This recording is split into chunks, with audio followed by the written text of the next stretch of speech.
Today's reading is in the book of Exodus. It's chapters 1 through 3, starting with chapter 1. These are the names of the sons of Israel who came to Egypt with Jacob, each with his household: Reuben, Simeon, Levi, and Judah, Issachar, Zebulun, and Benjamin, Dan and Naphtali, Gad, and Asher.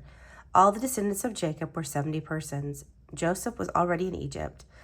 When Joseph died, and all his brothers and all the generations, the people of Israel were fruitful and increased greatly. They multiplied and grew exceedingly strong, so that the land was filled with them.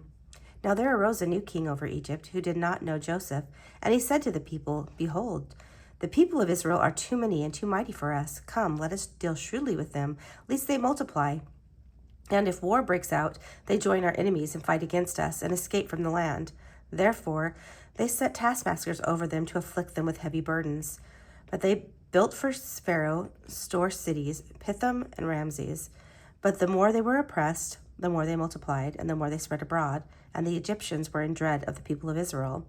So they ruthlessly made the people of Israel work as slaves, and made their lives bitter with hard service in mortar and brick, and in all kinds of work in the field. In all their work they ruthlessly made them work as slaves.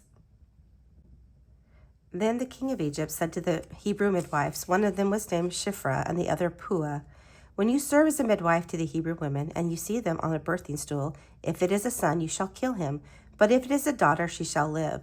But the midwives feared God, and did not do as the king of Egypt commanded them, but let the male children live. So the king of Egypt called the midwives and said to them, "Why have you done this, and let the male children live?" And the midwives said to Pharaoh, "Because the Hebrew women are not like the Egyptian women, for they are vigorous in giving birth before the midwife comes to them." So God dealt well with the midwives, and the people multiplied and grew very strong. And because the midwives feared God, he gave them families. Then Pharaoh commanded all his people, "Every son that is born to the Hebrews you shall cast into the Nile, but you shall let every daughter live." Chapter 2. Now a man from the house of Levi went and took as his wife a Levite woman. And the woman conceived and bore a son. And when she saw that he was a fine child, she hid him 3 months. When she could hide him no longer, she took for him a basket made of bulrushes and dabbed it with bitumen and pitch. She put the child in it and placed it among the reeds in the riverbank. And the sister stood at a distance to know what would be done to him. Now the daughter of Pharaoh came down to bathe at the river, while the young woman walked beside the river. She saw the basket among the reeds, and sent her servant woman, and she took it. When she opened it, she saw the child, and behold, the baby was crying. And she took pity on him and said, "This is one of the Hebrews' children." Then his sister said to the Pharaoh's daughter, "Shall I go and call you a nurse from the Hebrew women to nurse the child for you?" And Pharaoh's daughter said to her, "Go."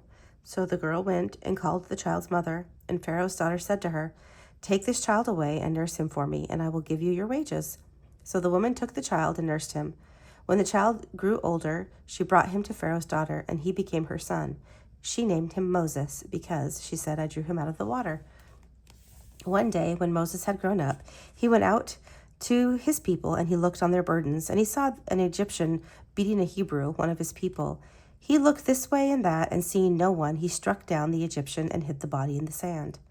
When he went out the next day, behold, 2 Hebrews were struggling together. And he said to the man in the wrong, "Why do you strike your companion?"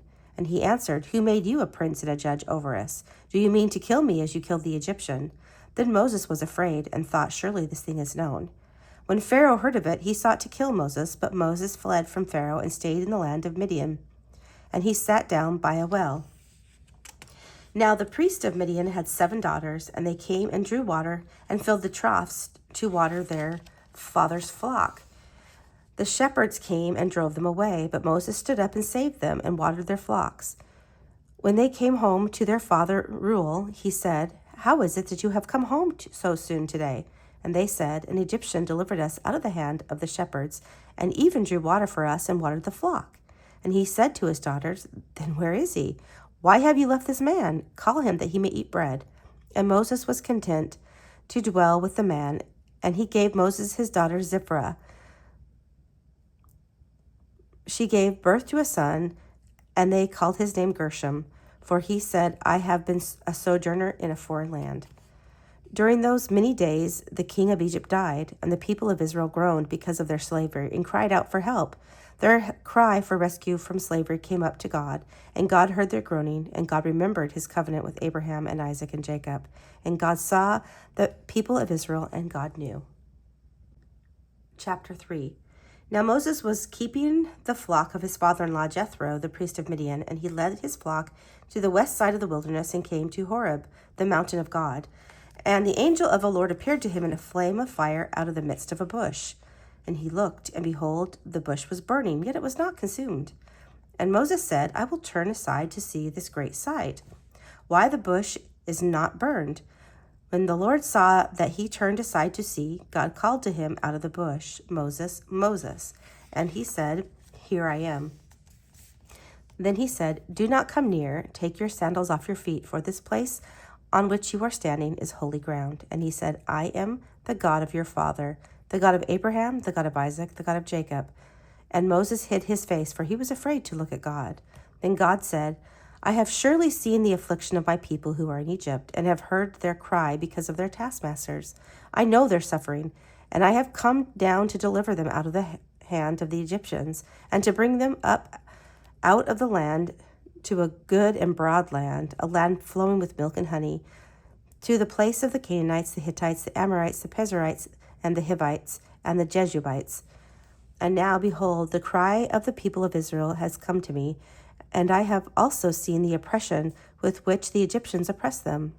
Come, and I will send you to Pharaoh, that you may bring my people, the children of Israel, out of Egypt. But Moses said to God, Who am I that I should go to Pharaoh and bring the children of Israel out of Egypt? And he said, But I will be with you, and this shall be a sign for you, that I have sent you when you have brought the people out of Egypt. You shall serve God on the mountain. Then Moses said to God, If I come to the people of Israel and say to them, The God of your fathers has sent me, and they ask, What is his name? What shall I say to them? God said to Moses, I am who I am. And he said, Say this to the people of Israel, I am has sent me to you. God also said to Moses, Say this to the people of Israel, The Lord, the God of your fathers, the God of Abraham, the God of Isaac, the God of Jacob, has sent me to you. This is my name forever, and thus I am to be remembered throughout all generations. Go and gather the elders of Israel together and say to them, The Lord, the God of your fathers, the God of Abraham, of Isaac, and of Jacob, has appeared to me, saying, I have observed you and what has been done to you in Egypt, and I promise that I will bring you up out of your afflictions of Egypt to the land of the Canaanites, the Hittites, the Amorites, the Perizzites, the Hivites, and the Jebusites, a land flowing with milk and honey. And they will listen to your voice, and you and the elders of Israel shall go to the king of Egypt and say to him, The Lord, the God of the Hebrews, has met with us, and now please let us go 3 days' journey into the wilderness, that we may make sacrifice to the Lord our God. But I know that the king of Egypt will not let you go, unless compelled by a mighty hand. So I will stretch out my hand and strike Egypt with all the wonders that I will do in it. After that he will let you go.